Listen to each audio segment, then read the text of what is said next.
LoveLine. LoveLine is meant for an adult audience. LoveLine may contain sexually oriented content. Listener discretion is advised. This is LoveLine. LoveLine. With Adam Carolla and Dr. Drew. Hey, everybody, it's LoveLine. I'm Adam. That's Dr. Drew. Where's Dr. Drew tonight? He is in Detroit, Michigan. Oh, nice. Man, that a-hole. When's he coming on the line? You're in thanks. Detroit. All right. You could have been here with me, remember, by the way. You were supposed to have been here with me. No, it was not, Drew. Where's Dr. Drew? You had the infinite wisdom to say no. I say no to many, many, many things, Drew. You say no to nothing. The only thing you say no to is saying no. Dr. Drew is a board-certified physician and addiction medicine specialist. No. Charlie, huh? No. Yeah, he said no. Charlie O'Connell is here tonight. He is the new Bachelor. Best season yet. By far. By a wide margin. No, thanks for having me, guys. It is our pleasure. I've been watching the show. As I said before I knew Charlie was coming on, the show's had a renaissance. Yeah, it's completely different. Just right from the beginning, when they asked me to do it, I thought, I'm not the stiff in the suit that wants to go around and make it a fairy tale. Right. If you want to find love on it, you gotta take away the Cinderella story and be real. Is Charlie, by the way, is Jerry O'Connell's brother, or vice versa, and vice versa. Jerry, great guy. We've probably haven't had on the show in a little while, but Charlie and Jerry lived together when you were in Los Angeles, right? Yeah, for the most part. He lives the apartment right above me. But And You know then, what's funny? They have the same. They have the same rhythm meter in their voice. we have the same parents, too.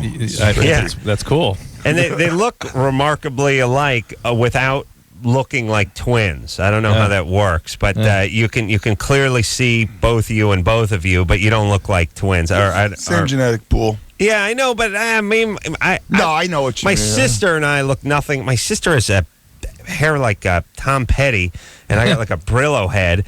I don't know, how does that work, Drew? Why does some siblings seem to be dead on and others are way off? They have different Anyone fathers. know? Different dads. Michael and LaToya look alike. Yeah, like this. Well, same Plastic doctor. surgeon. Same surgeon. He's only had. So you can always tell when celebrities are lying because they have to do a little thinking about stuff you'd never have to think about. Like how many nose jobs you had, Michael? 1, 2. You don't know? Drew, how many hernia surgeries have you had? One that they did too. I had one. I had one too.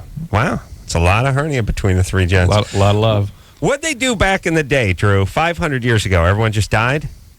Well, what happens to some people is your intestines start falling down into your testy. It's a lovely thing. Yeah, so you get this huge. You got a huge swollen testicle with a bunch of bowel in it. Yeah, it's lovely. All right. Yeah. I just mean that would the three of us just have eventually died from our hernia problem? Either would 500 years ago or 300 years ago. Either would have kept descending down and just been there with that giant sack between our legs, or it would have incarcerated and killed us. I got mine at 1. Age 1? Yeah. Smart. Get out of the way. Yeah. That would have been some intestine. It's a little different. You would have a sack the size of a hoppity horse. Wait, what were those inflatable things, Drew? Hippity hop. Hippity hop. Hippity hop. Yeah, but a hippity hop between his legs by the time he got to 35. You'd be amazed. Jerry, so the new Bachelor, well, first off, it was different right from the beginning. Jerry had to knock off 3. Charlie. I'm sorry, That's Charlie. right, that's right. Charlie had to knock off 3. 5. 5. I had to take 5 right off the bat. Off the top, right. Which was weird because I got in there and I wanted to meet them. And basically all I got was 2 minutes with all of them, and I had to decide right from there. Yeah. And knock it right down to 20. Yeah, but they were giving him like lap dances and showing them their ink, and they're going crazy. Yeah, It's getting very sexual. It was wild. And you got really stuck up model chick, which is good. I've been getting pats on the back for that one. Yeah, well, here's the thing. Here's what you want. Here's what you're looking for. When you tell me. I'll tell you what's nice. There are models out there that are sort of technically models, but they're still not attractive women. especially if you're probably I'm a not guy going to like call us. the girl ugly. I think she was No. a pretty girl. She just wasn't my type. Not going to call her ugly, but here's the thing. There's the super spindly, sort of Euro trashy, A-cup kind of beanpole model with the attitude, And then which there's she Claudia was. Schiffer. And then there's Claudia Schiffer. Now, you get all the credit of telling a model to take a hike, but the reality is you're not that into her anyway. Yeah, I But was. you wouldn't have told Claudia Schiffer to take a hike. I probably wouldn't kick her out of bed for eating cookies. That's There for you sure. go. That's what I'm saying. Well, anyway, the point is The Bachelor is back with a vengeance. That's what I'm saying. Have the ratings been good? I have no idea. I haven't been watching the ratings. I've been hanging out. I like with the Charlie girls. already. Yeah. And now where are you? Now the show's wrapped. Is the show's wrapped? The show's not wrapped. I'm down to 2 girls. Ooh. And what happened was at the final rose ceremony, or what it would be, I was down to 2 girls, and I didn't feel like I had enough time personally, enough time outside of The Bachelor and live real life, talking on the phone, seeing if you miss somebody. These are all things that are important in a relationship that we weren't allowed. Right. And so I took it outside the rules of The Bachelor and said that I think I need real time. And now I'm sort of doing, secret getaways with the girls and trying to figure out what's right for all of us. And it might just be Utah. Well, the thing that's nice about being Bachelor number 6, I don't know. What number I think are it's you? 7. 7. The good news about that is, like Bachelor number 1, first season of The Bachelor was, you got to get married at the end of this thing. No ifs, ands, or buts. That's the game. That's the rules. That's what you got to do. And whether they did it or not, at least that was the expectation. Now, and you can correct me if I'm wrong, it's a little more like, let's see if we can find a match here. Hopefully you guys get married down the road, but it's not as someone's going to propose this night. Yeah, I mean, I feel like I've been defending every other Bachelor, and I have to speak up because I'm I'm the next one, so I have to say what the other guys did. But I have nothing to do with them. Right. All I can do is tell you about me and my experience this time. And with that, it's like I definitely didn't want to put the pressure on having to get married or anything like that, because that's something for the 2 of us to figure out, and not the world. It's such a diabolical dynamic, Drew, because Charlie is a good-looking guy, and he has a lot on the ball, but these women are young and they're attractive, and if you were just in a bar situation, you'd be more than happy if one of them came up and spoke to you. Fact is, there's one of you and X amount of them. Yeah, it's game on. It's a good bar. It's a good bar. It's a if you can great find bar. 25 to 1 odds. I know. I've been hanging in a gay bar my whole life. Charlie's in the best bar ever, and it's just, Drew, you know how women are. Oh, just my. crazy competition. Oh, they're living together too, and some of them, I really had to weed out the ones that were trying to win a competition and so win a the periods prize, come at the or same time? make a match with me, because I'm no prize. That's for sure. Well, here's the deal. You don't Not have in the to morning. be. Well, here's the thing. You just have to be the guy in amongst you. You have to be what they're going after, and then they start competing with each other. Not even competing for you, just with each other, Right. or both. Well, you got to weed that out. You got to weed that out and see who's doing it just to win a competition and tough. who's doing it to. Yeah, I tell you, it's really working out though. I guarantee you, this is going to be one to surprise a lot of the critics. Man, Can I break in just a second here? Yeah. I'm broadcasting from a hotel conference center, basically, and I'm sitting here in this sort of conference room, and all of a sudden the lights eerily started going down. I'm now sitting in a huge, completely pitch black room. Boom, Broadcasting. It's weird. It is bizarre. They dropped the lights, huh? I don't know who. It just eerily, slowly went down. Now I'm in a pitch black room now. It's a good time. All right. Well, maybe it'll help you focus, Drew. It helps me listen to you. It sure does. I find nothing else to distract me. It's incredible. All right, so we're going to take some phone calls. We've got some questions for Charlie. Guys, got a question for Charlie? What the hell? Got Germany or Florida? Penis enlargement pills. What the hell? Let's get this off the slate. John? Hey, what's up, guys? You're 20? Yeah, how you doing? What's up?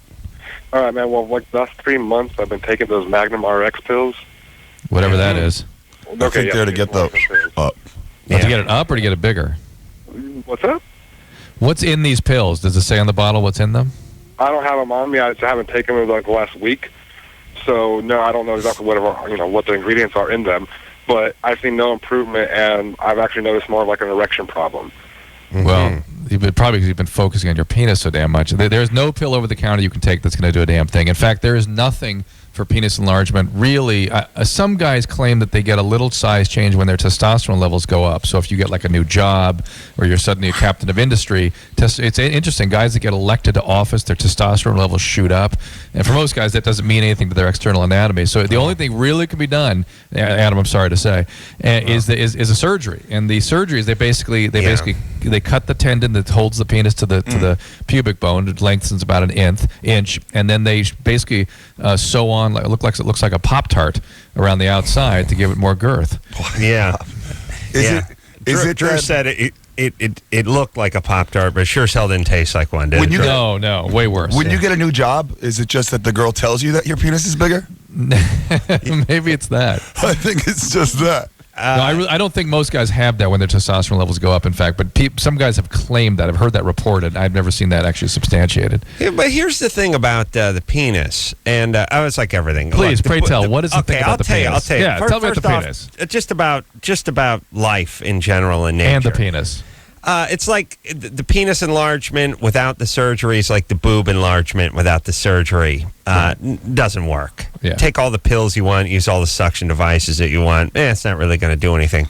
Well, except for women, sometimes there can be some breast changes with hormones like the birth control pill. There could be You can just stick a Pop-Tart in your bra. Get a little in No, there. you can get a cup size change for a birth control pill. Yeah. The thing is they're good, but they're good days and bad days for the boner. Well, let me just interpret. There's some boner days where it's like, whoa, what do we got here? Whose is this? Some good Nice. mornings. Yeah, and then there's other days where it's just it looks different. I mean, how does this work, Drew? There are days when you step out of the shower, you get a look at yourself with your shirt off, and you go, wow, hey, that's something, looking good. And then there are days, and then the next day you see yourself, and it's like, not so good. What is that? How does that work? That's perception. No, it's not perception. There are times when you're sort of, you look, your muscles look a little bit larger. You're gleaming. Your skin looks a little thinner. Yeah. Maybe Maybe I like to look at yourself. Maybe I'm Jesus. pregnant. No, I don't. But I do that. I do that. You talking to me thing. And I want some of Sometimes this. when I'm lotioning myself with baby oil, I when I'm have glistening in the combination shower. skin. What do you want me to do? All right, Drew. No, not perception. There's times, I don't know, maybe it's water retention or something like that. I don't know what it is. Well, you guys don't have that? I'm with you. Sometimes with me? sometimes you feel like a Don Juan, and other times you're like, hey, Pee Wee. Yeah.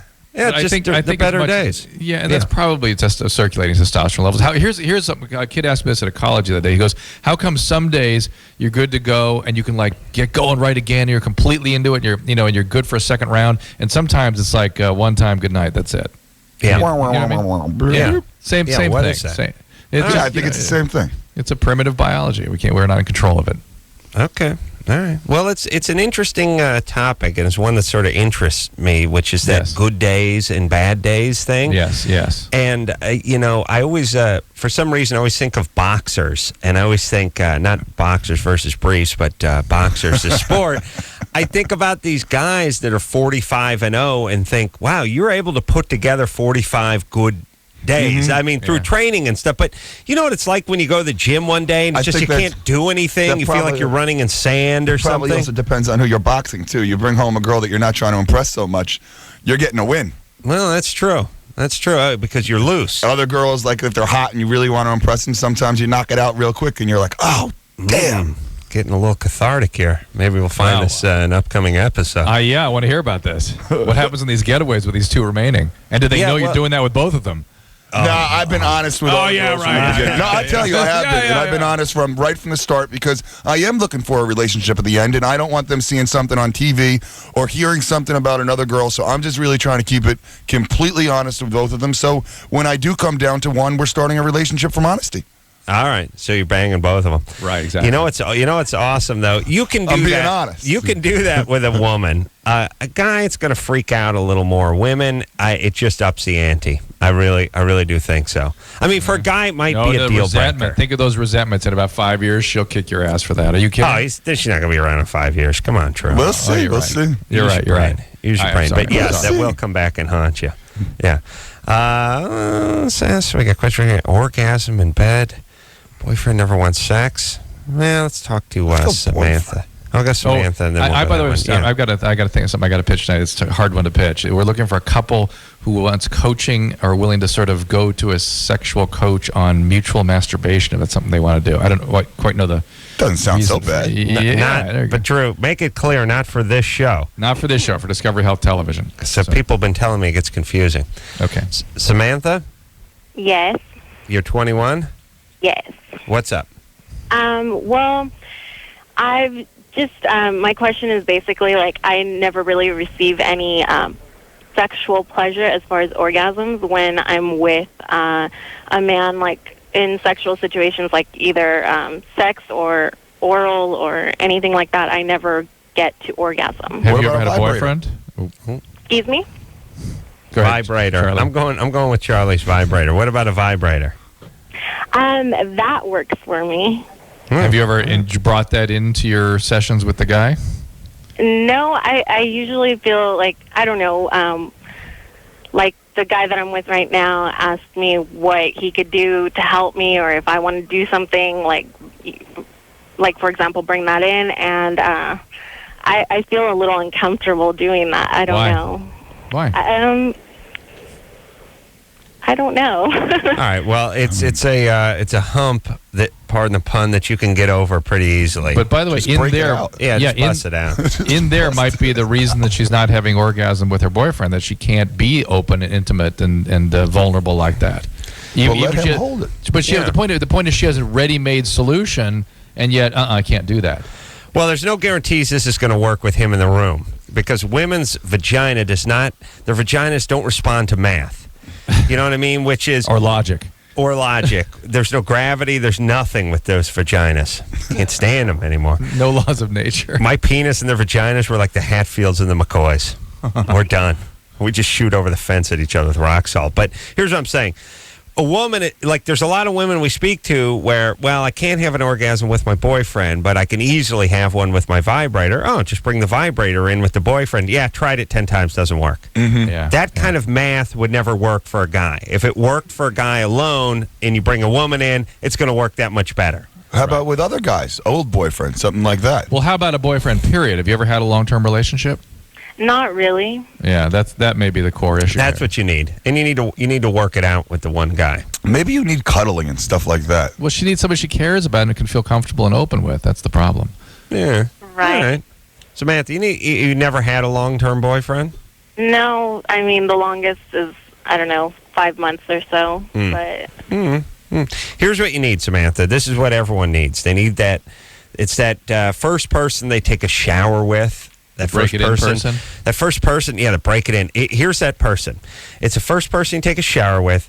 It's the first person you walk around naked with in a non-sexual way. Like you're just heading in to get a TV dinner and walk back to the bedroom with your dork swinging around. And you don't actually, like they could actually walk past you naked. You wouldn't have to jump on them. That's that person. Not that it's a bad thing, but you know what I'm saying. Like it's not all about the sex, and then you experiment like a mad scientist Go to the with them bathroom. sexually. Go to the bathroom in front of them. On them, in them. You know, that's all that. Yes, it's the person you're sitting on the pot with the door open. It's the person you're getting in the crazy 69 positions. It's the person where you're busting out the vibrators. It's that person. Once you do that with that person, then you're sort of good. Do you Good to only go. do it in like one spot? Are you just like a bedroom lie down just one way? Or do you guys get freaky? no, we've tried it different ways. And I mean, I've gotten to the point where I'm almost there, but then Just bust the toy out right there. lose it. Boom. Yeah. Yeah. All right. Well, listen, Samantha, get the one guy, get the toy out. You know, take the pressure off yourself. You're pushing too hard. Yeah. Okay. All right. Here's the thing. Most sort of human things, like most things don't really respond to pressure, unfortunately. Like being funny doesn't respond to pressure. Singing doesn't really respond to pressure. Doing a puzzle doesn't really respond. Orgasm doesn't. It's weird how many things in life that you'd like to achieve Public don't speaking. really work well when you're putting some pressure on yourself. Yeah, speaking in front of a group, you're much worse when there's a bunch of pressure on. Taking a driver's test, you're worse. Taking math tests, like you're almost worse at everything. And by the way, it's not the pressure; it's experiencing the anxiety of the pressure.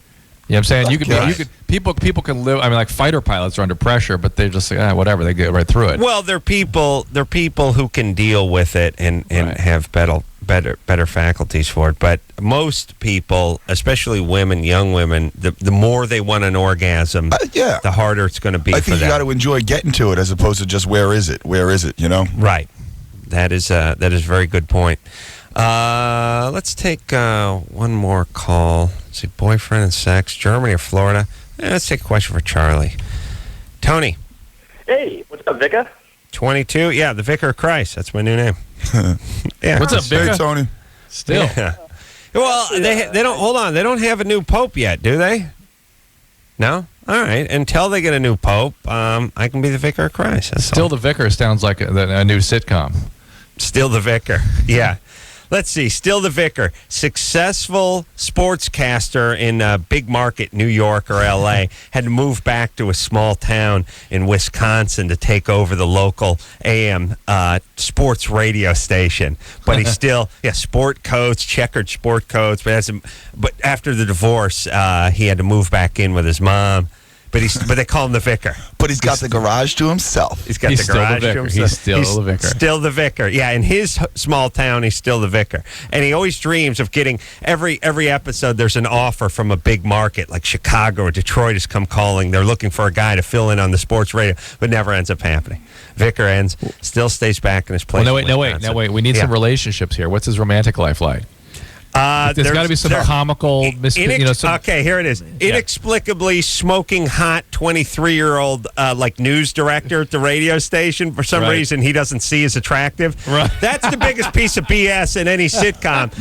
You work with this smoking hot blonde chick, except for she wears glasses, so you walk right past her. And you guys are living in Wisconsin? Mom, keep it down. I'm on a date. Meanwhile, he's going after the sort of, busty, bar trampy types and never any success. And just under his nose is this beautiful, sweet, blonde news director. And she's got a huge crush on him. Of course, she has a crush on the Vicar. Then there's the mom. You ready? All There's an older brother. And the Vicar has an older brother. He has an older brother. Okay. Old football star. Here's an older brother. No, here's the twist. Basketball star. And he's so tall you never see his head. Yeah, You just see his chest. and people are speculating, who is this actor? It's just always his chest. And the Vicar goes to him for advice all the time. Vicar goes to him for advice, but you just see his chest. Does he live next door?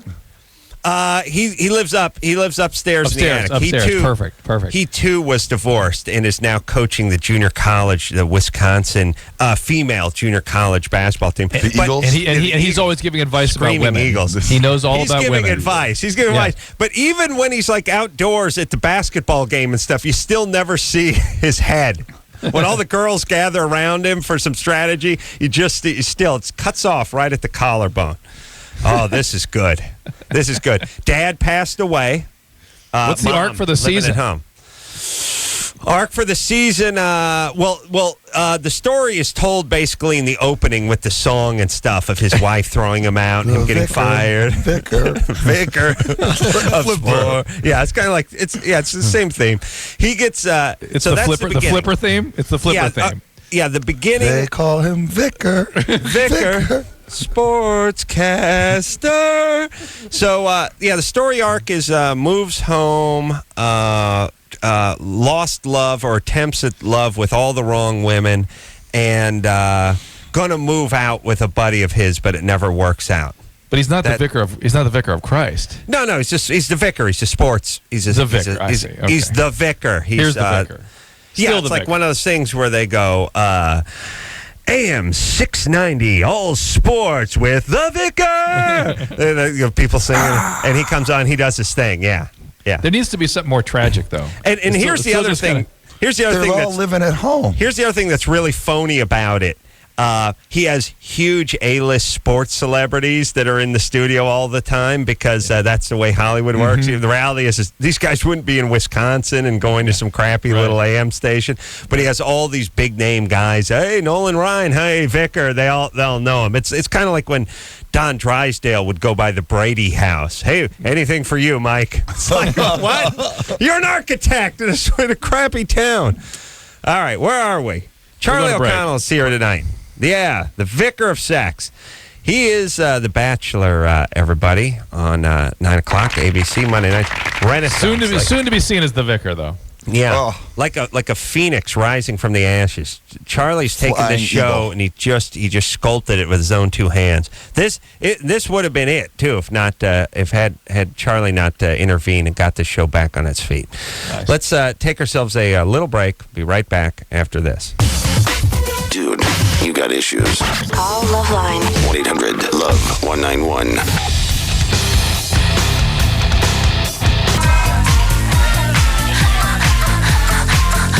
Hey, everybody, it's LoveLine. I'm Adam. That's Dr. Drew in Detroit. Detroit. Yes? Indeed. And we got Charlie O'Connell here tonight. Charlie is the Bachelor. Monday nights. Dr. Drew in the hizzy. Yeah, he's the Bachelor. I'm the Vicar. Drew is in the hizzy. Are you a Mormon? How's the room? Still dark? No, I fixed it. It's great. Good man. Good job. Phone number 1-800-LOVE-191. Let me just say something before we get started. As you know, I've had my problems with the garbage man over the years, Drew. Because my garbage man shows up at 6:08, maybe 6:12, and then you got the 3 trucks. You got the recycling truck. You got the shrub and leaves truck, and then you got the garbage truck. And it's just it's a parade of those. Tip them at Christmas. It's all the backing up stuff. All the when they throw it in reverse. Yeah, I got you. It's nonstop, and I'd say 3/4 Once a week. But it's at 6:30 in the morning. I thought your new house was far enough off the street that it wasn't a big issue anymore. No. Do you tip them at Christmas? Man. No, I should tip them. I think you got to tip them and throw them a little something in a note saying, hey, guys, cut out the back it up so much, please try. I don't know that they can help it because they can help it. They don't do it to the people that tip them. Really? Uh-oh. Namely Charlie. Over there. Yeah. You tip Charlie? Yeah. You do? Yeah. Mailman, garbage man, whatever it is. They all get Christmas gifts. And what do you give them? Bottle of booze? No, I give them a little card with whatever in it. With some money? Yeah. How much? How much Everybody likes money. How much $20? gets the backing up to stop? I have no idea. You'd have to negotiate that with him. That sounds like a little more. It sounds like pent-up anger. Does everybody have a garbage man that shows up at 7:30? Is there a place on the planet where they show up at noon or 1? Mine's late. They show up late for me. First off, it's not for you. It's not like they're going. Show up for me. Charlie's a late sleeper. He was banging some strange women last night. I'm sure he's drunk.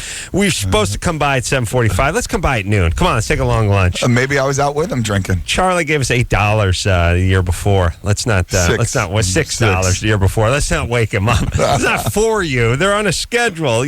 But there's some neighborhoods where obviously they come at 1 in the afternoon, right? You got to figure out where to move to. Oh, I got to go to that place.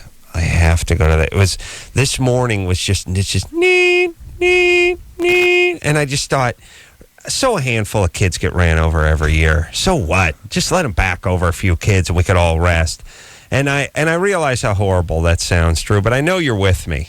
Well, because what toll does it exact on society that there's a child-proof cap on everything? Like the garbage truck doesn't make enough noise. Yeah, well, it makes enough noise. It does make enough noise without the beep. I agree with you. And the other thing about the beep is they ain't moving 3/4 of the time. It's just the beep is going. The guy's got it in reverse, but he's sort of waiting something out. I think the point you're making is that we're diluting the genetic health of our society. Is that what you're saying? That we're not allowing Darwin's forces to do that. No, we're not. Let me say something. Remember that guy? Remember that guy who came in here with the Wild Boys? The guy who Manny, the shark hunter. Yes. The crazy guy with the puka shells who would jump on sharks and stuff. Yeah. Remember he told us during this guy was an animal expert. I know who you're talking about. I think. Yeah. Wears like a banana hammock. And dives on mako sharks. Right. Chicks love it. Yeah. He told us, I think during the commercial, he said, alligators used to eat a lot more people, and what ended up happening was over the years, hundreds of years, the ones that came into the village to like eat the Indians would get killed, and their genes didn't get passed on. Right. So now most of them are sort of docile because the genes are the ones who thought it'd be a good idea to get out of the swamp and go up and eat a few kids, got stabbed with a stick, and that's basically how life works. Those kids should be getting backed over. That's what I'm saying, and not passing their horrible, retarded seed on to the next generation. That's what I'm saying. Meanwhile, I'm going to kill myself and never be able to pass my genius seed on because of the infernal meep, meep, meep, meep. How about 3 meeps and then it stops, and if your kid doesn't get out of the goddamn way by then, we back over them. And how many kids really do get backed over? That we all have to pay for it. We all have to suffer. And I'm not just talking about this. I'm talking about cigarette lighters that you can't light because they got a reset button on them and a weird metal band on them and caps you can't get off and just everything when you want an in aspirin, general. you should be able to grab the aspirin. Those bottles confuse me. Right. You know what I think? I think there should be an adult store. And not just with pornography. But I mean, because I know they have adult stores. No. But one that you could buy aspirin at, too. You get to buy cigarette like lighters. An adult. Yeah. You get to buy cigarette lighters you can light.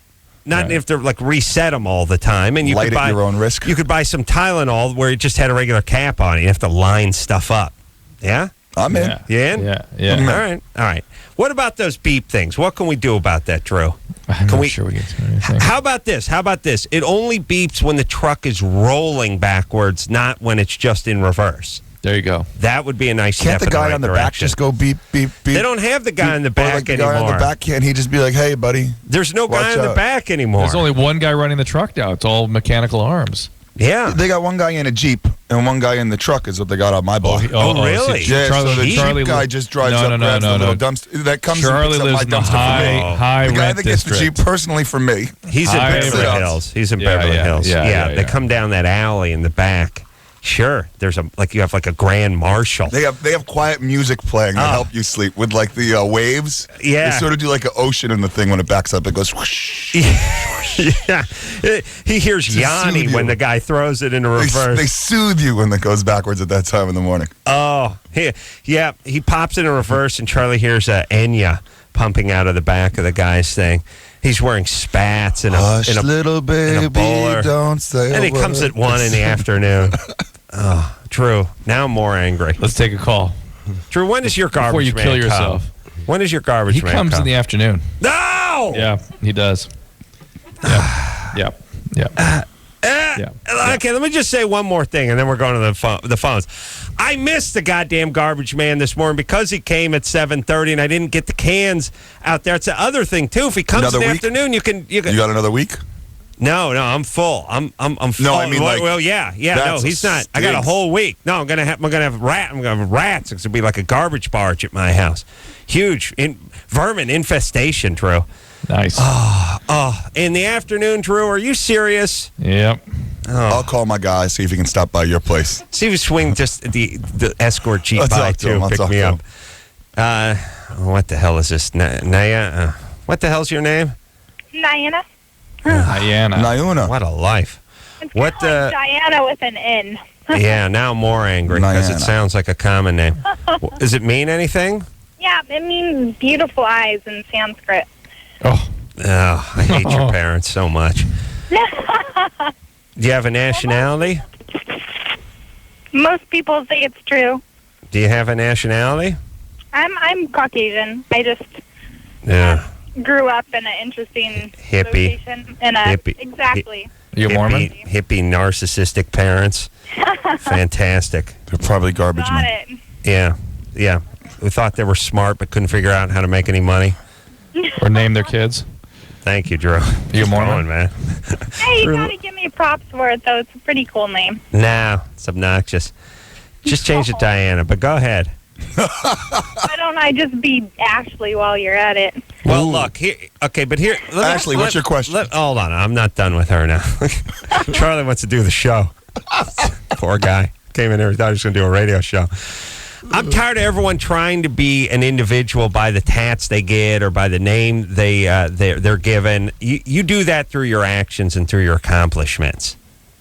Yes. All right. Now, what junior college you going to? I go to Miracosta Junior college. in There you go. San Diego. Is that a junior college? JD. Yeah, that's Yeah. right. Yeah, Yeah. beautiful eyes, small brain. Go ahead. Hey. All right. Well, listen, I'm just saying, you give here. Let me say this. All right. I got a theory now. You give your kid a very unique name. It's like, oh, yeah, it means Nubian warrior and all that kind of stuff. They coast. You name your kid Right. Charlie, he's got to hustle. Yeah. You know what I mean? You got to get I'm out so there. unique. I'm so unique. I'm so perfect. I'm so Nubian beautiful. warrior. Right, right. I like Nubian warrior. I'm in on that If one. my name was like Tatanka, I'd still be living at home. Yeah, being a white guy, I think Nubian warrior might kind of throw it in there. You might have to really go for it. It would be nice, but I'm saying I would still be living in my folks' garage. Diana, what's your question? No, I got rid of her. I got tired of her. You did not. All right. You did not. She's back. Jesus, I'm Drew. back. Since when do you care? Go ahead, Diana. I feel out of control. I don't have control of the board there. Well, maybe if you Makes me drop upset. by the studio once a week, you can see what it looks like. It's awesome. There's fabric on the wall. We got a lesbian behind the desk. It's awesome. What's going on? All right, go ahead, Diana. Sorry My for Drew. fiancé, he is very unsexually motivated. Fiance. Uh-oh. And I was just wondering if that's normal, because I've always been fairly sexually Well, motivated myself. let's explore that a little bit. Is he? Are you smoking a lot? attacking him? You going after Are him? you jumping his bones? Not Or are all you the just like, time, hey, though. you in the mood? Is he smoking a lot of pot? No, not a lot. He actually stopped smoking about a month ago, but All right. Well, Into that's that. listen. It sounds to me like somebody who likes pot more than he likes anything else. Because that's that. Listen, the fact that he stopped smoking pot, things will get worse for 6 months. He'll get Really? depressed. Oh, absolutely, he'll get depressed. He won't sleep, and he will have real difficulty functioning. I'm not saying he shouldn't stop. I'm saying he needs treatment, and that he needs to be monitored by somebody who really can coach him and help him understand what's going on. Well, biologically. hold on one You need to doggone hold out the second. pot. because Have him do it for you, and then you can let him smoke. Smoked like once a week, and Yeah. Really wants that's to- excuses, but Well, how old is he? How old is he? he's 28. He only smoked once a week, About that, yeah. except for the other days of the I'm week. not buying that. And how Yeah, many? I'm not well, either. well, how long did he smoke weed? Somebody who smokes once a week doesn't have to stop smoking pot. Oh, You know what I mean? But you know what I mean? True. But- Yeah. No, I know. He Yeah, actually what- stopped smoking because of the same problem. I presented it to him because I have heard that pot does reduce sexual drive, and it has been Were you trying to have an sex issue once a for week? me. And he'd go grab the pipe? It doesn't make sense. The whole story's not adding up. All right. Wait a minute. Hold on. I'm putting her on hold for a second. Let's all just get on the same page here. Smoking pot for guys under 30, it's usually not going to kill their drive. I know guys Unless they're smoke a ton of smoking weed. every day. They can if they smoke every day. They though. can smoke Every a day, ton, all day. a ton of weed, but most guys I know smoke pot are just as horny as the guys that don't smoke pot, maybe more so. Yeah, you got a hot girl smoking pot with her. She's 10 years younger than he is. Ooh. Obviously, there's something going. He's 28. She's 18. You might be humping other girls. No, might not because be guys who feeling her. hump other girls still continue to hump those at home. I guess so. Yeah. But I'm just wondering if he is not that into her and is one of these guys. Some guys have a lot of trouble Breaking it off. and so they just get in this sort of holding pattern and they just sort of coast.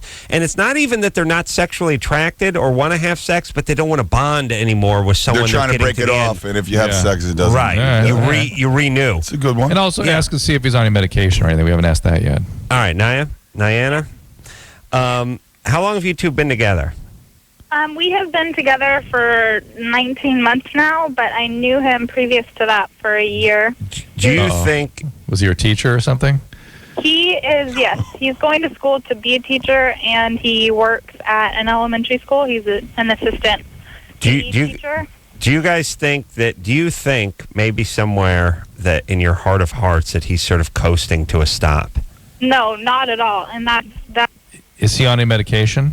No, he has asthma, but I don't think that his medication would have anything to do with it. He's always- The beta 2 agonist, the albuterol, can work against you quite a bit. Really? No, listen. But he was your teacher? No, he wasn't. I met him. I graduated high school when I was 15, and I started JC, and I met him my first semester there. As a student. He was another student. Yeah, he was in one of my classes, and we studied and became pretty good friends. And because of the age difference, we didn't really make our relationship anything more. Let me say this. Leaving hanging out with a 15-year-old. Leaving high school. Come on, he sounds like a weirdo. Leaving high school early to go to junior college is like leaving a top football sports program, like leaving Oklahoma early to go play arena football. Like, what are you doing? I understand. Hey, if the Rams or the Patriots are going to pick you up, by all means, forego your junior and senior year over at Oklahoma. But if you're just going to go play for the Intruders on the carpet over there in the Arena League, what are you doing? No, it sounds like he's trying to grow up fast, and I don't think we're not getting the full story here. I agree with Charlie. But we got to go to break, Adam. We got to go to break. All right, Drew, don't get weird. Yeah. What are you getting weird? Turn those lights back off. Get the lights off and mellow out, buddy. I'm getting weird because Anderson told me we've got to be on time with these breaks. Apparently, we're in trouble. No. And we're already 5 minutes off this one. We're in trouble, or you're in trouble? I'm sharing it with you. You're in trouble. I'm not worried about trouble. No, I'm not in trouble. I'll tell you why. Because I am the loose, irreverent, say-anything wild man of radio. Vicar. And you're the button-down doctor, and you should have controlled me. You blew it by putting my name in the mix, because now he's going to be defiant. Extra. On the break, should we turn off the lights in here? Anderson, you're the one who's passive-aggressive. Remember, not me. I am not. I looked that up. I found that out. Do you hear that? He was reporting to us. He wasn't. Adam, forget Anderson. Anderson didn't say anything. No, actually, I've been told that I'm supposed to just go to break without you even throwing it to break. All right, go ahead. I don't want to do that. Thing then. No, do it. Then. Do it, Anderson. You don't scare us over here. LoveLine will be right back, so get your problems ready. LoveLine is brought to you by the May issue of Playboy. Who are the best players in baseball today? Who will win the World Series? When you've got America's hottest desperate housewives and a tasty pictorial, does it even matter? Find all this and more in the May Playboy, on newsstands now.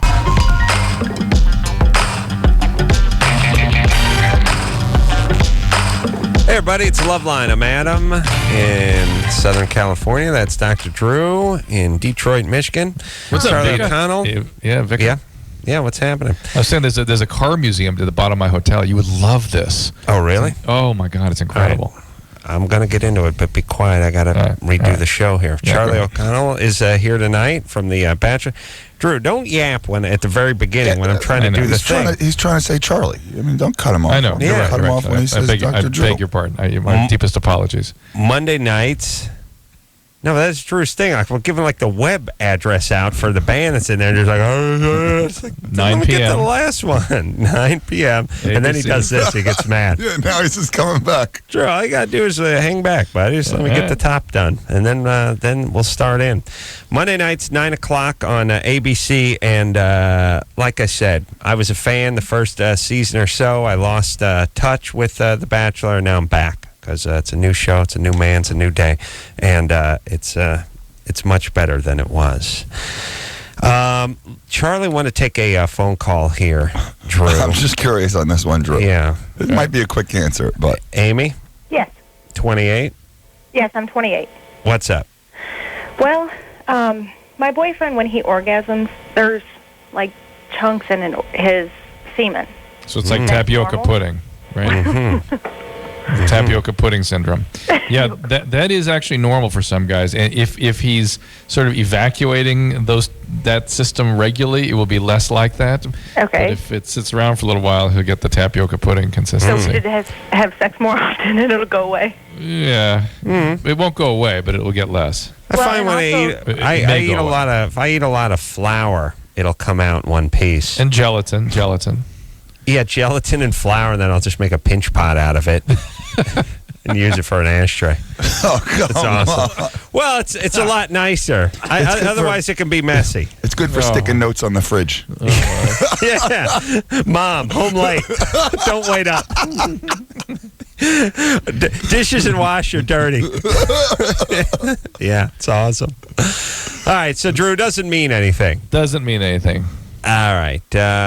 Chris, female, obsessed with porn. Chris? Ooh. What's up, 20? 28.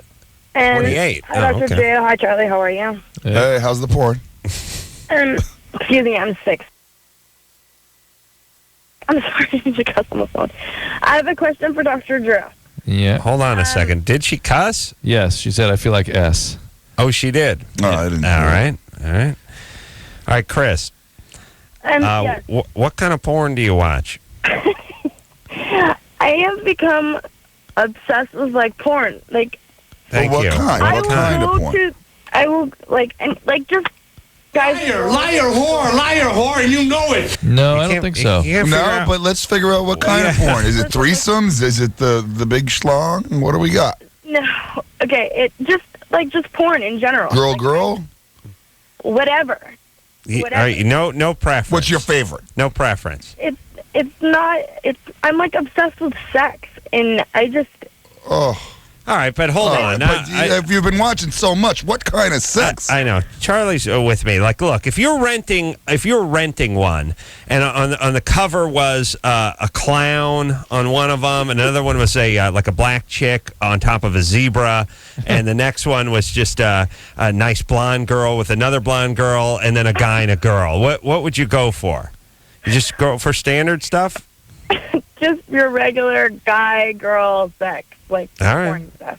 Let's do some good radio here, and let's tease this across the break. All right.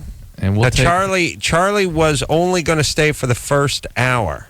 Well, he wants to hear the answer to this one. All right. Should you stay for one more break? Yeah, I'm fine to stay. Yeah, he's good. He's in great shape.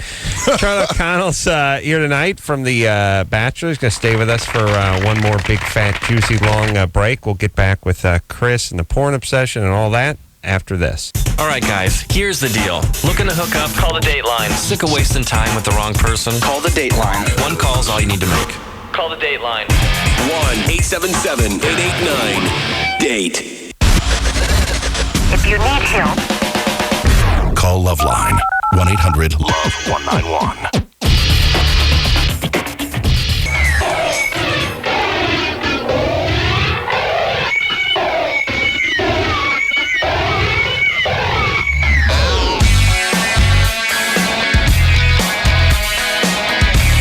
Hey, everybody. It is LoveLine. I'm Adam. That's Dr. Drew in Detroit. Charlie O'Connell is here tonight. He is The Bachelor, 9 o'clock, ABC, Monday nights. Just talking a little fencing with Charlie, the gay blade. That's what they called him. That's what they called him in high school. Charlie's a fencing champion, Drew. Wow. You must have done, and I always was interested in it. It seemed like a cool sport, and I would have loved to have done it. But I'm from North Hollywood, and we didn't have like hockey or anything. No, I wanted to be a ninja growing up, but the closest thing I found was fencing.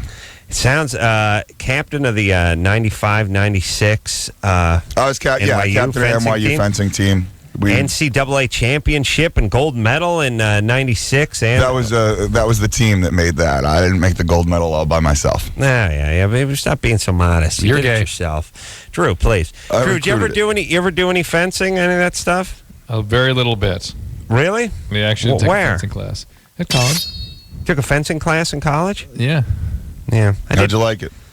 It's all right. It's the beginning stuff is tedious. You know, it's like it wasn't quite as fun as I thought it was going to be. It's definitely boring in the beginning if you're just learning how to advance and retreat. There's nothing fun about that. I did some fencing when I was younger too. I put up cyclone fencing. I did dog-eared redwood fencing. That's tough. The redwood. Yeah, it can be tough. Tedious too. Tedious. Tedious. Just like I did a lot of fencing, but never with a foil. It's just tedious. Yeah. How do you say on guard? Do you have a certain way of doing it? There's on guard. There's also pré-aller. Oh, really? Yeah. Drew, what's that mean? After going. After going. Is that what it means? I don't know. I never knew. It just meant time to party. Time to get ready to busy. rumble. Time to get busy. First time threw me off, but I didn't forget it. Were you ever able to do that move where they have the candelabra and the candles are all lit and you whoosh, and you go and then someone goes, you missed, and then all the candles fall down? I've definitely had a few drinks and tried it, but basically all I've done is knock over the opera and start a fire. Nice. All right, when we left off, we were speaking to female Chris, who's obsessed with porn. I hope she knows what she wants now. Well, I'll what tell she you, likes. She's had a little while. I hope she knows what she likes. Still there. This is the, how dare you, this is the difference between men and women, which is women can actually love porn and not have a preference, whereas a guy, if he's into porn, has a very specific preference. Chris? I'm right here. Okay, so you're obsessed with porn. How much porn do you watch on a daily basis? You watch some every day? Well, if I can, yeah, I will. And here's a brief synopsis. I'm thinking this has a lot to do with it. I was never like this before, but I got divorced. And during the duration that I was married, I'm not kidding you, I was married for 2 years. I had sex with my husband like maybe 10 times. Mm-hmm. And in that time, I would like constantly ask him like, well, what's wrong? Is it me? Should we go to a counselor? Mm-hmm. And he was like, no, it's me. And it sucked. We ended up getting divorced. I remember like the day I got pregnant. I had a baby. Oh. It even got worse from there. Like he didn't touch me after the baby was born. He never had sex with you and you got pregnant? No, I said we had like sex like maybe 10 times. Do you watch porn with toys? Of our marriage. All right. Then, So wait, you're single now. You have a child. Right. And after the baby was almost about 1, he was cheating on me. I found out. So that's The kid was cheating. Oh, your husband was cheating? Right. And then we separated, and I swear to God, after we separated, and I went through obviously a hard time, I like became obsessed with like just sex, like sex, and like I had. Do you just watch it, or do you play with yourself when you do it? All of the above, and you know what? I feel really bad about it, and I don't want to do that, and I just. Well, the usual cycle of sexual abuse and sexual addiction and compulsion is the more guilty, ashamed, and bad you feel, the more it makes you want to do it as a way of trying to remove yourself from those feelings. I swear to God, like I've tried to stop doing it, and I cannot, and I just feel it makes me feel so bad about myself, and it makes me even feel worse because I have to drop the kid off during the exchange, the visitation time, and I have to see the girl all the time, and I think to myself, if you're going to cheat on somebody, go 10 steps up, dude, not 10 steps down, because I'm a pretty good-looking girl, and I cannot figure it out, and it just makes it even worse. All right, hold on, Nutjob. First off, please take this kid, put it in an air cannon, and face it toward Mecca so it has a chance at a good life. Please, with the crazy, effed-up young moms everywhere with all their baggage, screwing their kids up, it drives me nuts. I pray it's a girl so she can be a stripper instead of carjack me in 15 years as a guy. Well, the dude's going to end up just, smacking on his old lady. At least a chick will get into porn or something.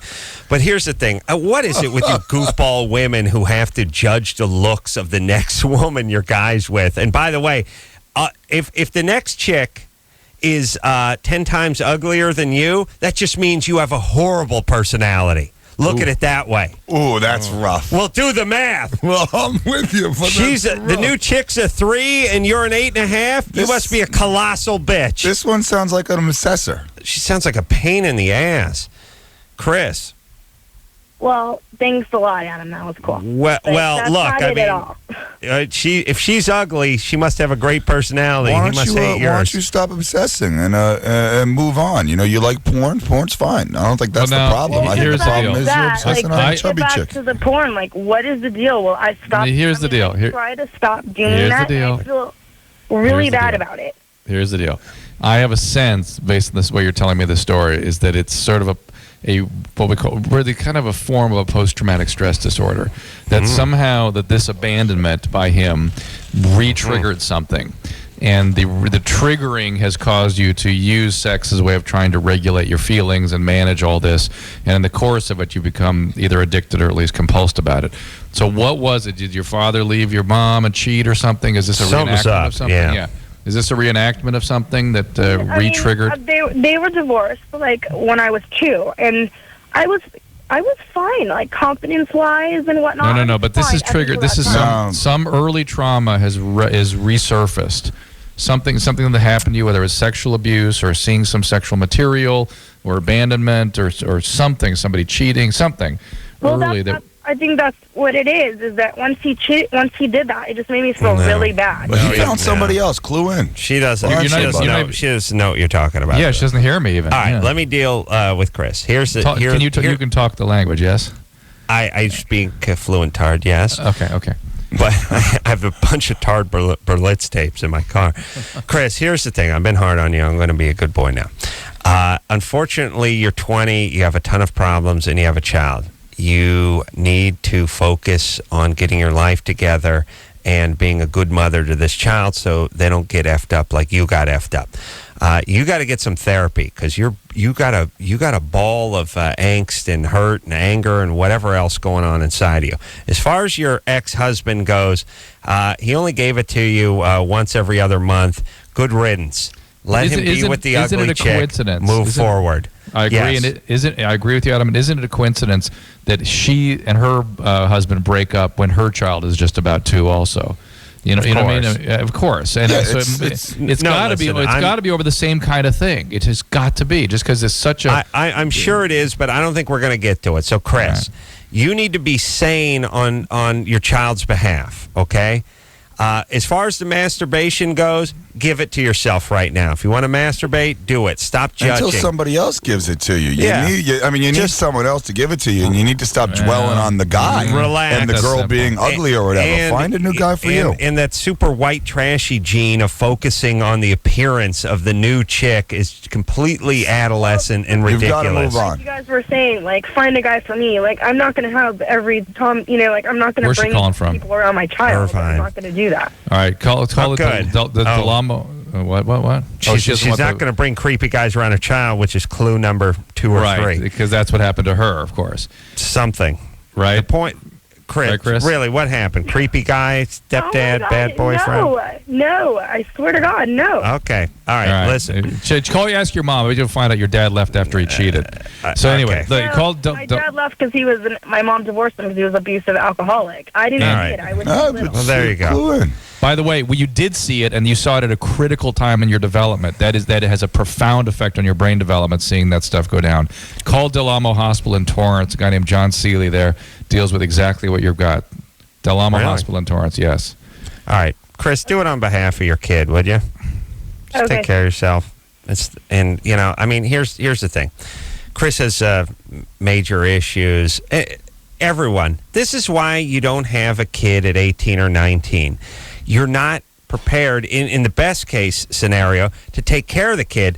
But if you have some serious issues, then it's a train wreck. I mean, then you have a kid that you're doing damage to. It is child abuse. It's not your life anymore. It's both of you. Right. And the thing is, Drew, you know enough to know that it is child abuse for somebody who was abused, who never got any treatment for it, who's not prepared or fit to raise a child, to try to raise a child. You don't have to be beating them. You don't have to be sexually abusing them. You just have to be an unfit. You just have to be an unfit parent. It's not, I wouldn't use a strong word like unfit. I think Charlie's got the more. It's like the alligators. Well, it's that trauma is transmitted intergenerationally, generation to generation. The trauma goes on. I was just thinking about Tom Arnold. He was telling me he's never been able to be in a relationship longer than the interval of time that passed between his birth and his mother's leaving, which was like 4 years. So he goes in a relationship for 4 years, and then he just has to sabotage it at 4 years. And and interestingly, at 4 years of age is when his mom took off. He hasn't been able to keep a job for longer than 18 months either. Different issue. Okay. Here's the thing. Drew and I were talking about this the other night on one of our intimate cell phone conversations on the ride home. Because let me tell you something, people. Although this show is now basically just turned into me telling stories about my garbage man and old high school football. And new television ideas. New television ideas. Great stories. It is. The real work of the show takes place when Drew and I speak on our cell phones on the ride home. That's when the real work exploration happens. And we pretty much decided that almost everyone we knew took the path of their parents in terms of relationships. The folks that didn't get divorced, like Drew's parents never got divorced. And for Drew, divorce is not an option. Not only my wife's parents never got divorced either. And that's not something that ever comes up for us. It's not even on the screen. It's not even possible. Okay, easy. Don't protest too much. All right. Drew, turn the lights back. A lot of people don't think, the reason it's not an option for Drew is because he never gets balls back from his wife. That's one. It's just buried in a mason jar somewhere. And there's a map written on the back of a IHOP placemat, and she'll never give it back to him. But it's really because his parents never got divorced and her parents never got divorced. It's not an option. Monkey see, monkey do. That's right. How dare you call Drew's wife a monkey? I heard that. Joel, no, I don't mean it like that. I mean, my parents aren't divorced either. The point is most of the people whose parents aren't divorced, they get married. It's not really an option that they get divorced. And then there's other people I know who seem to be getting divorced right about the same age their parents were when they got divorced magically.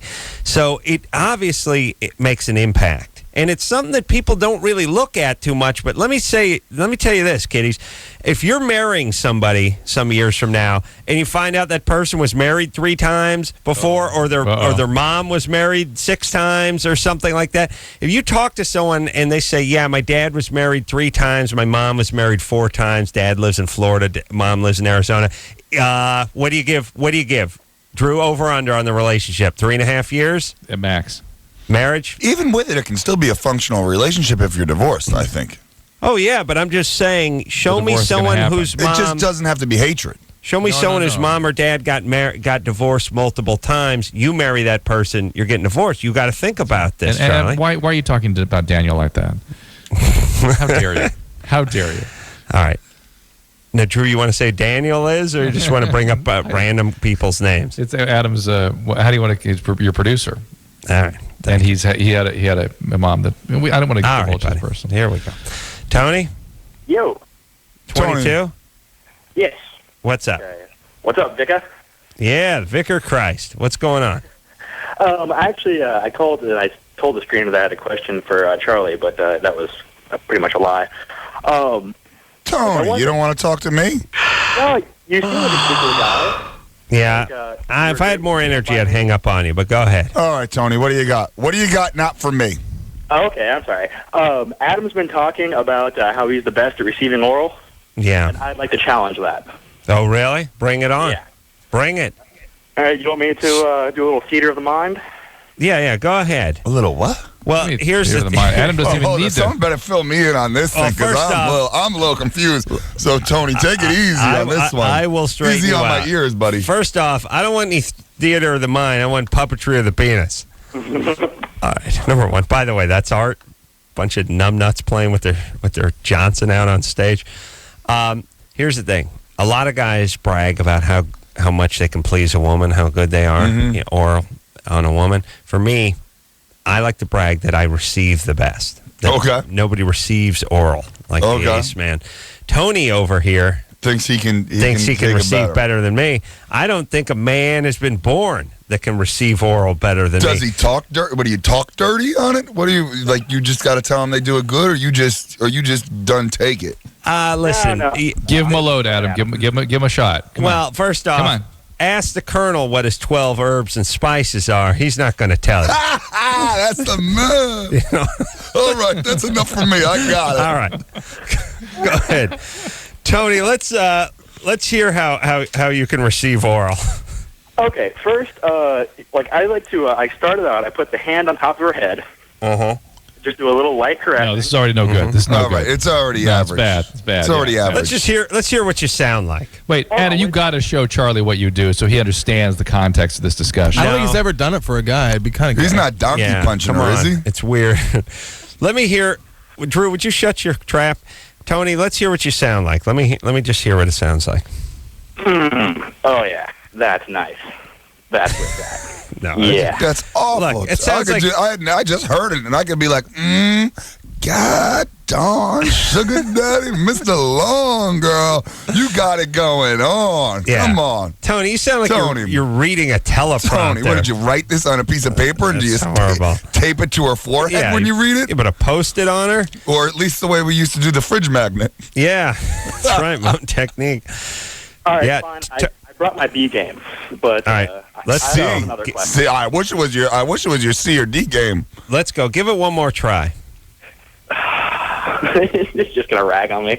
No, go ahead. One more try. Here we go. And action. Yeah.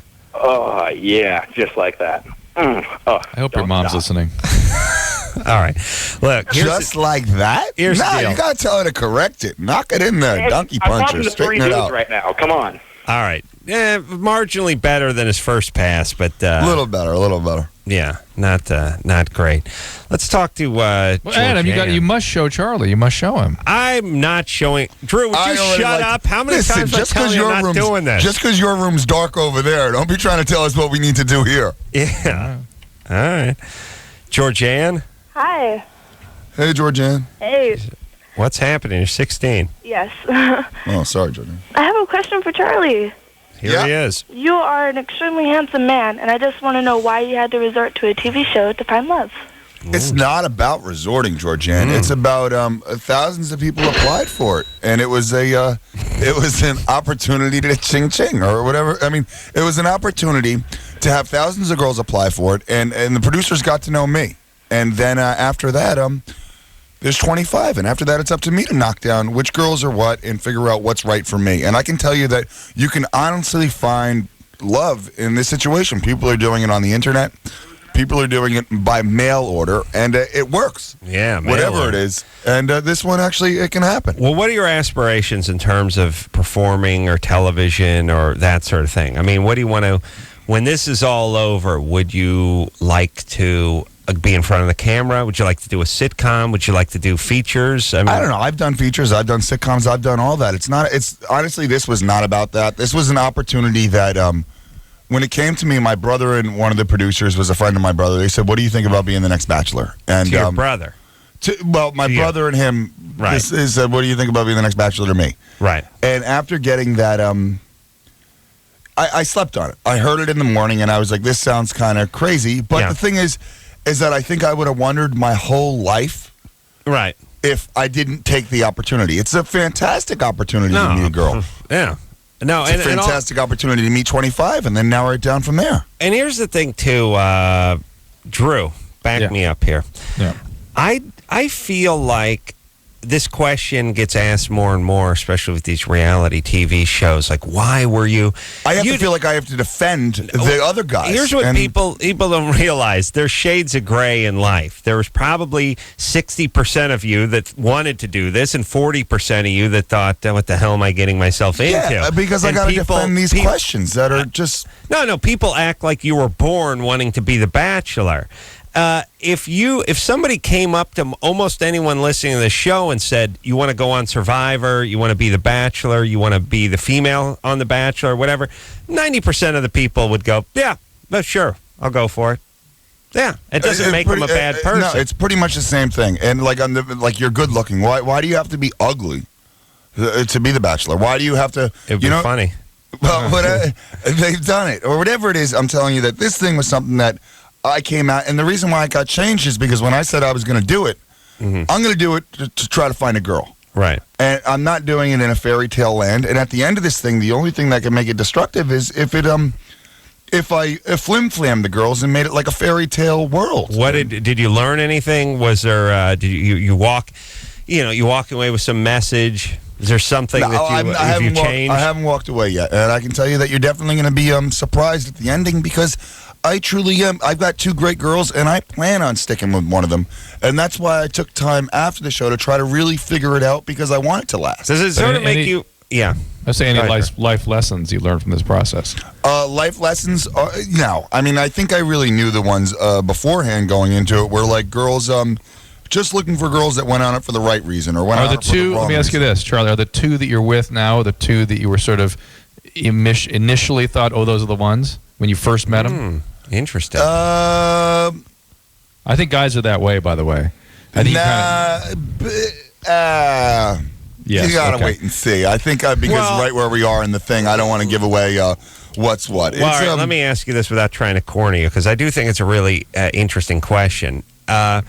Obviously, you see 25 women and you have almost immediate feelings based on whatever chemistry, looks, whatever. And the first 2 minutes are just personality. Right. Did that go away as the show progressed, or to get with more some yes and with some yes and with some no? You know, there's some girls that I really dug on the first 2 minutes that then it flips around and you're like, the girl just has a good 2 minutes. You know, you can have a good 2 minutes at a bar with anybody, and then realize that it's the wrong. You know, just you can have a good 2 minutes, and you can also have a nervous 2 minutes because you got to realize that you're on TV, and these girls, they're nervous. Right. Now all of a sudden you got 2 minutes. You're Yes. Yeah. Follow in one sense, and this you may not be able to answer this one, but was there anybody? Sometimes you have a real strong "oh my god" with somebody. Did you have anything like that in the first few minutes? I had it with a few girls that I was like, this girl I definitely think could last because just from the first day I was like, I'm really attracted to this girl. This girl's really great, and you can definitely have that. But after getting to know them and spending more time, then it comes down to, do I want a pretty girl? Yeah, I want a girl that I find attractive. Yeah. And then after that, it's all personality, and it's all making me. I'm a big laugh guy. You know, I think even on your bad day, you should be able to have a giggle about it. Yeah. Just don't take life so seriously. That's how I am. We need to, by the way, take a break. Charlie, don't be so serious, Adam. Jeez. I know. I got to start having a laugh. Now you're the one throwing breaks in. Charlie, I know. Always running late. Charlie was nice enough to stay an extra 24 minutes with us, and we do appreciate it. The Bachelor is Monday nights, 9 o'clock on ABC. Charlie O'Connell. Tell your brother to come in here, by the way. Absolutely. And bring his hot girlfriend. Nice to meet you, by the way. All right, nice meeting you guys. We'll take a quick break. We'll be right back after this. Call Love 1-800-LOVE-191. Do I get pregnant if I do it? You get addicted to aspirin? When I pee? That's pretty accurate. LoveLine. Be right back. Hey, everybody, it's LoveLine. I'm Adam. That's Dr. Drew in Detroit, Motor City tonight. Tomorrow night, the Killers are going to be in studio. We'll say good night to Charlie O'Connell. And Drew, something that engineeress Michelle brought to my attention. Remember at the end of the night last night, I said the Dr. Doolittle animal, the push me, pull me? I said push me, pull you. And you said it's push me, pull you? Is that wrong? What do you think, Fabby? I could have sworn it's push me, pull you. Michelle, how do you know that's not that? Because I just looked it up. She got on the internet. Push me, pull me? You're lesbian. Push me, pull me? Push me, pull me. You're a lesbian. Yeah. I would bet. I would almost. Drew, you're very I'm sure. I'm usually wrong. I'm usually wrong, but I'm rarely this sure of myself. Usually? No, I'm usually wrong. Usually? Always wrong, but I'm rarely this sure of myself.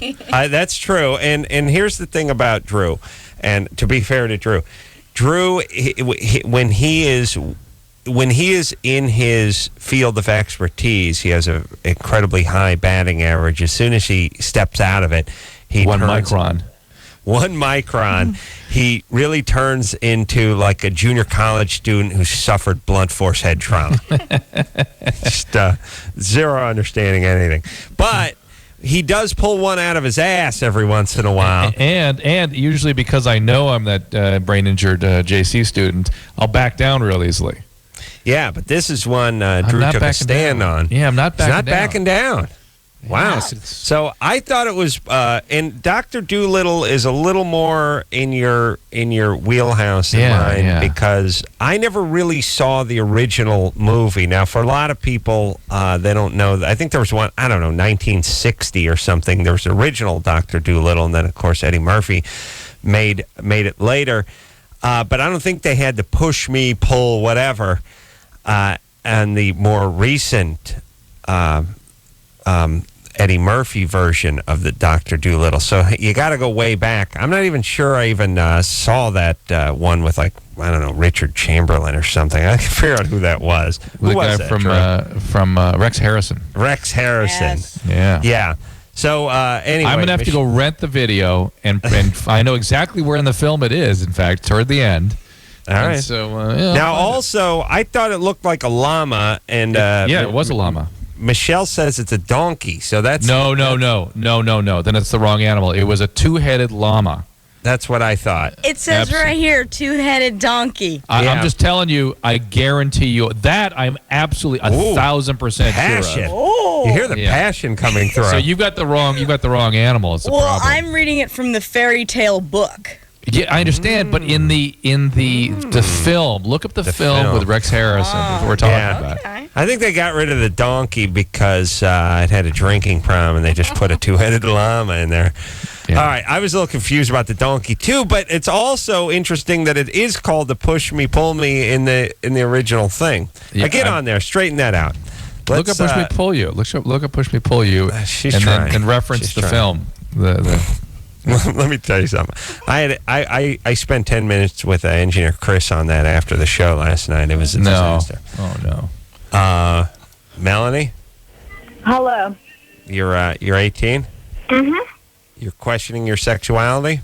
Mm-hmm. Come to the right place. You're a lesbian. Drew, please. Well, I don't know yet. All right. What's going on? Well, something happened to me when, between the ages of 5 and 8 for about 3 years. Mm-hmm. I don't know how related this is, but I had a best friend, and our friendship started out, and we would look at my dad's porno magazines and stuff, and then we started acting stuff out with each other. There you go. No, nothing to do with it. Nothing, Adam. Nothing. Well, what got her started? What got her started back then? No. Come on. This stuff always has something to do with it. And what? You mean the porn? No. Well, the early sexualization, and then the confusion with the boundary violations with a peer or with an adult. I know it's not one as thing. traumatizing when it's a peer. No, but it's not. But what motivated her when she was 8? What motivated her was the friend had been sexually abused by somebody and was violating all the boundaries. That's what happened. She didn't say her friend pushed it along. That's what happened. Well, Drew, you refuse to accept that kids do a lot of this kind of stuff. They do a lot of sort of fishing around, but they don't go sexual. They aren't acting towards intercourse. Well, their fishing around would be considered sexual if it was two adults. You know what I'm saying? Yeah. I mean, they're getting naked and they're looking at each other's parts and stuff. Yeah, but there's no sense of what a purpose or direction or drive is what I'm saying. Unless somebody you know what I think it is. I think it's minus all the. It's sort of like sitting in the car, never starting it up.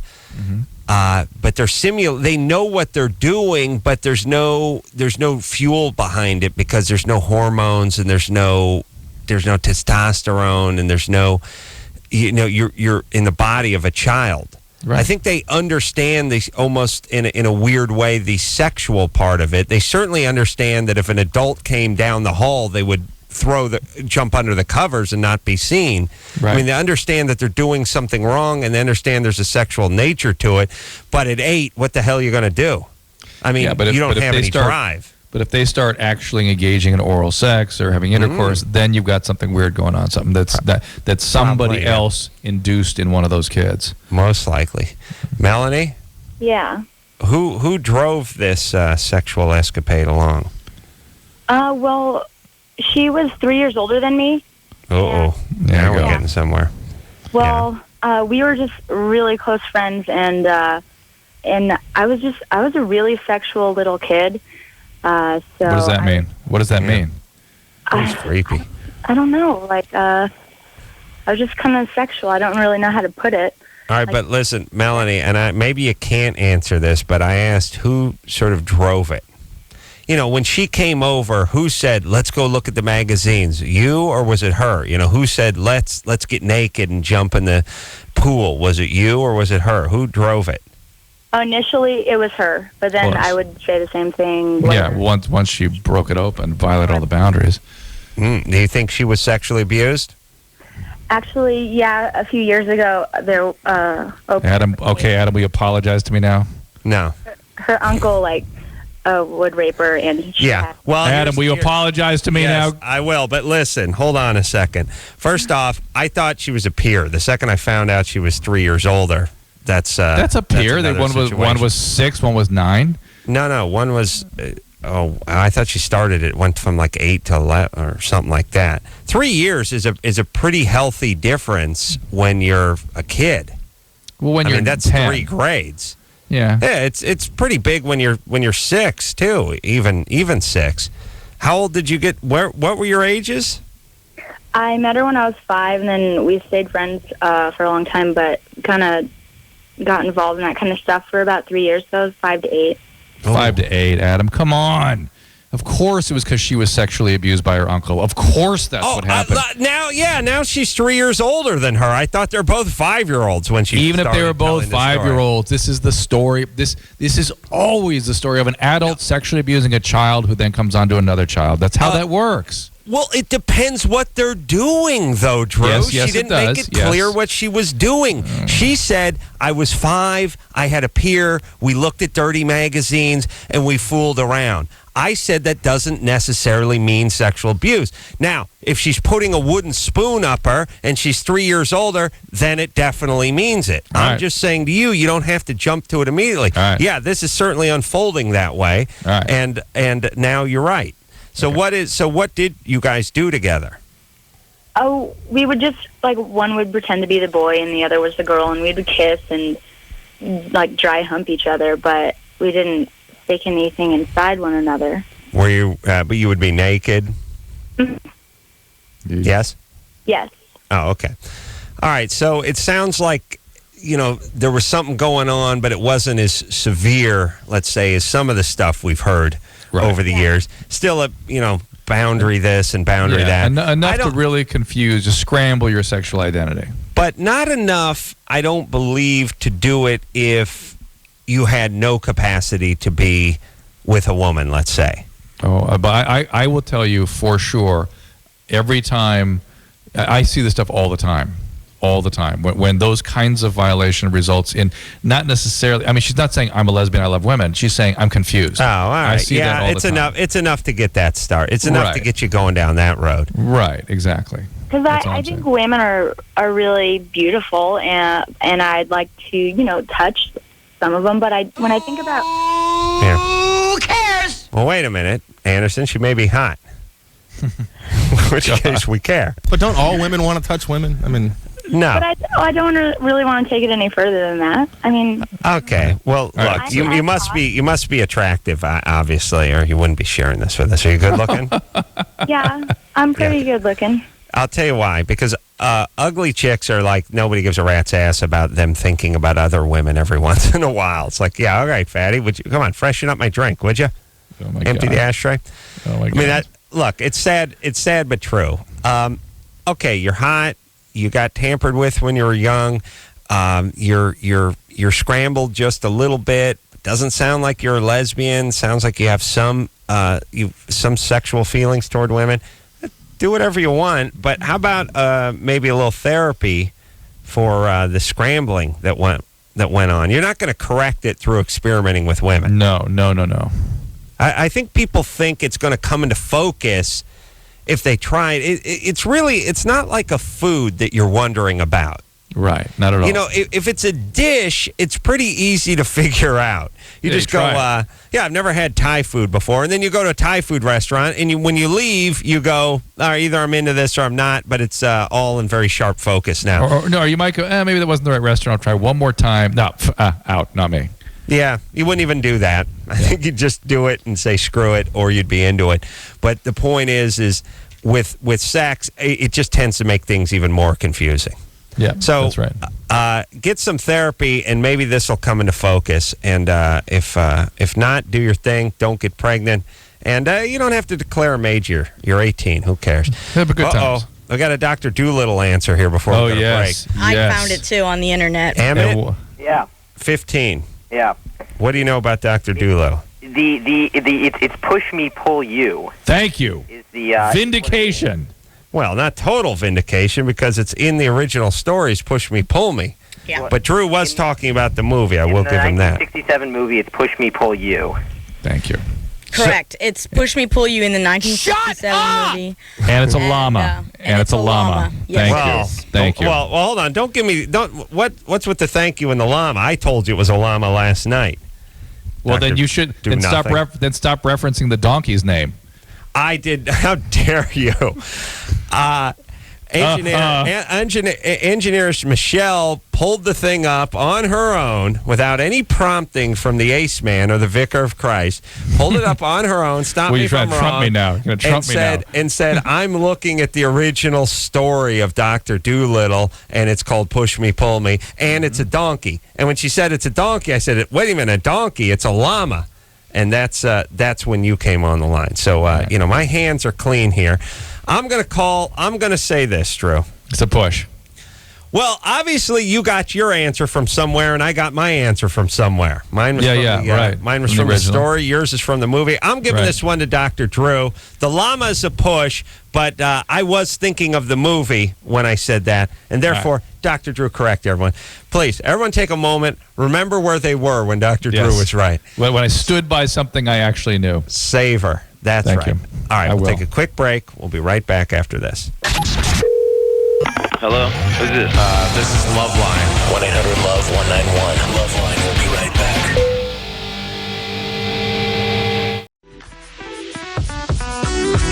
Yeah, everybody. LoveLine. I'm Adam. That's Dr. Drew in Detroit. Now, Drew. Yeah. You're in a hotel with a bunch of cool cars? Oh, it's amazing. It's a hotel like the Westin in Los Angeles, the big cylindrical thing with the window. And at the very bottom floor. I thought that was the Bonaventure. Bonaventure, the Westin Bonaventure. There's a huge car museum, and they switch the cars out apparently real regularly. Now down there's all these old Cadillacs, and just very cool. It's amazing. Motor City, everybody. Yeah. That's where it all started. They love their cars over there. Oh, and the conventions. Everyone here is about cars. Everything. It's weird. I know. L.A., nobody drives more cars, but seems to care less about them. It's you know what it is? I never really realized every person in this town is doing business around the automobile. Everybody. They're having conventions. They're having business. It's all about the car. Well, I like to go there my own self. Well, Drew, you're supposed to have.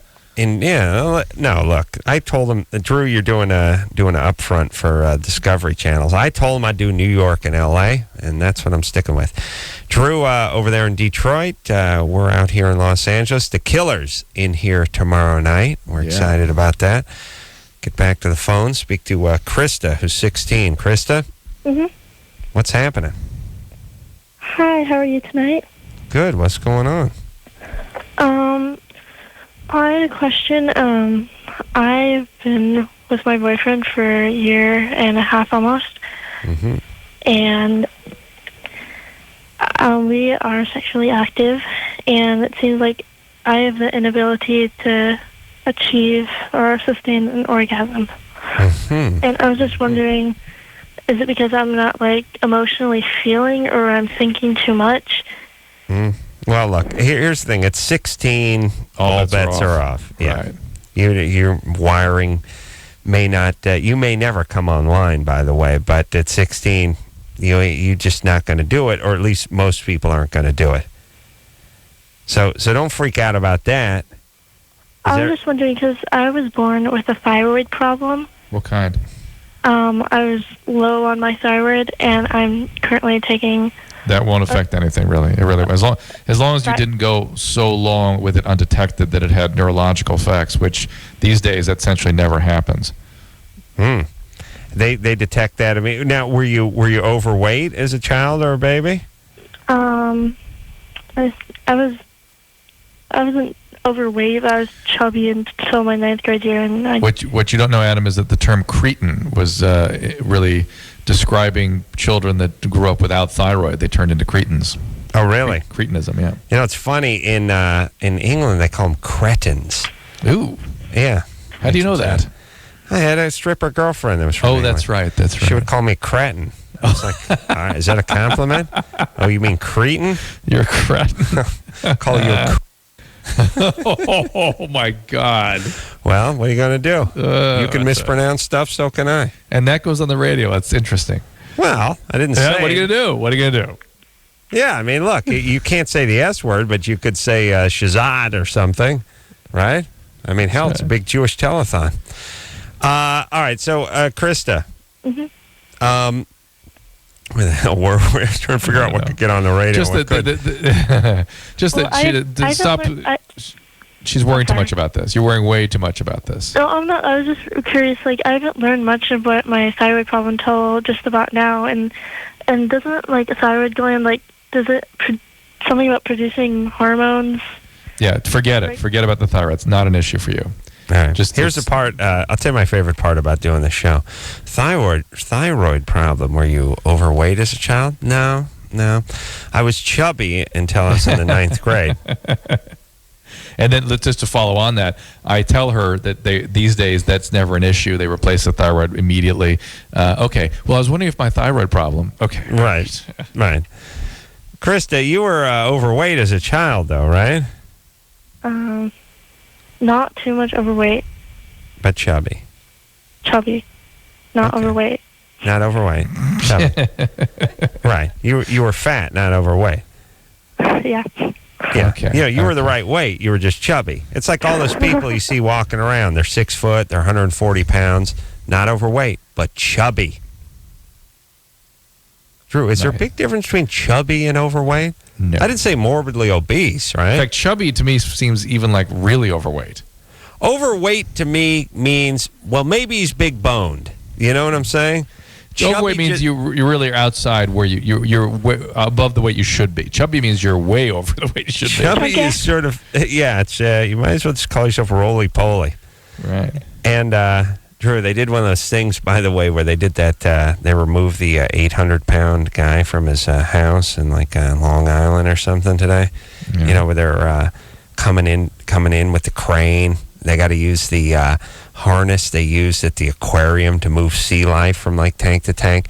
Oh, my God. And they got to use the stake bed truck and everything. And the worst part is they got to blow out the front door every time.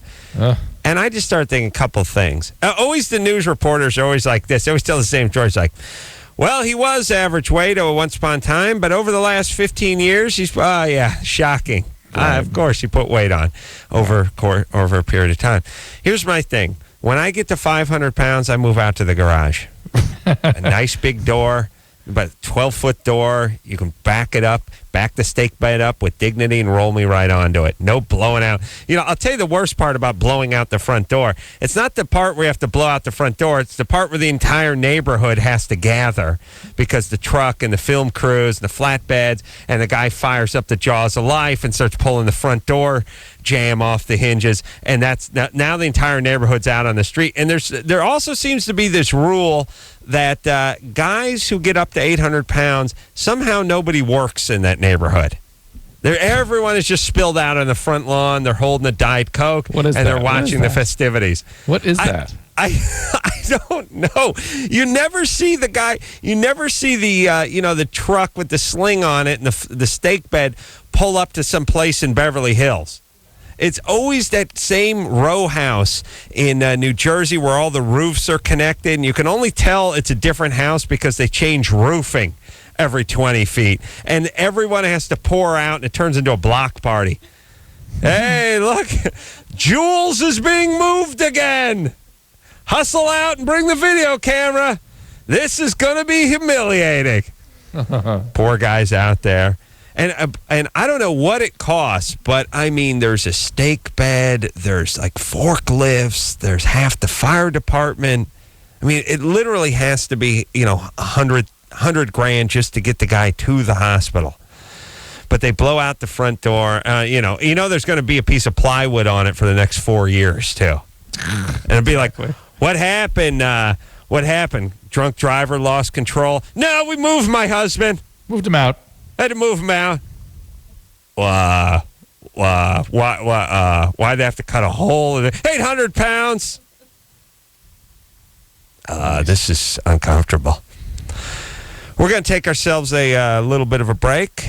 We'll be right back after this. All right, guys, here's the deal. Looking to hook up? Call the Dateline. Sick of wasting time with the wrong person? Call the Dateline. One call's all you need to make. Call the Dateline. 1-877-889-DATE. If you need help, call LoveLine. 1-800-LOVE-191.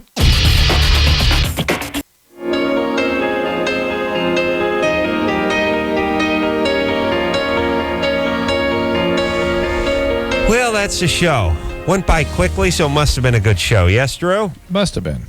Drew is over in Detroit and is going to be in Chicago, I believe. No, I got to be in Detroit again tomorrow.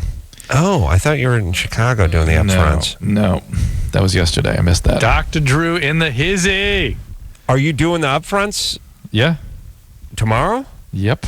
Oh, okay. You're doing the Detroit upfronts. Yeah. And you never did do the Chicago. No, I had to go to Kansas State yesterday, and so I missed that one. Huh?